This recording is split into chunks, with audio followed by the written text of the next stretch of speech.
নির্বাহী আদেশে নয়, গণভোটের মাধ্যমে আওয়ামী লীগকে নিষিদ্ধের দাবি জানিয়েছেন ইনকিলাব মঞ্চের মুখপাত্র শরীফ উসমান হাদি। বলেন, জুলাই পিলখানা ও শাপলা চত্বরের গণহত্যার বিচার দ্রুত দৃশ্যমান চায় দেশবাসী। শনিবার রায়ের বাজার বুদ্ধিজীবী কবরস্থানে জুলাই অভ্যুত্থানের শহীদদের কবর জিয়ারত শেষে কথা বলেন তিনি। আগামী 1 মাস ঢাকায় লিফলেট বিতরণের কথা জানিয়ে মুখপাত্র বলেন, ঈদের পর সারা দেশের সব জায়গায় লিফলেট বিতরণ ও পোস্টার লাগানো হবে।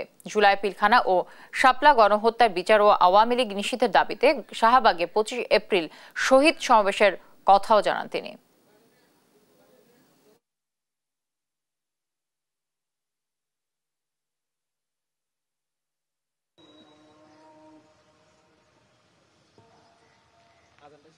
আমরা এক্সিকিউটিভ অর্ডারে আওয়ামী লীগ নিষিদ্ধ চাই না, কারণ এই এক্সিকিউটিভ অর্ডারে কিন্তু সর্বশেষ জামাতে ইসলামীকেও কি নিষিদ্ধ করেছিল কিন্তু আওয়ামী লীগ, কিন্তু আবার এক্সিকিউটিভ অর্ডারে কিন্তু যে কোনোভাবে ফিরে এসেছে, যে কোনো না কোনোভাবে। আমরা এক্সিকিউটিভ অর্ডারে আওয়ামী লীগ নিষিদ্ধ চাই না, আমরা চাই এই রায় দিবে জনতা। এর মানে আওয়ামী লীগ নিষিদ্ধকরণের প্রশ্নে বাংলাদেশে গণভোট দিতে হবে।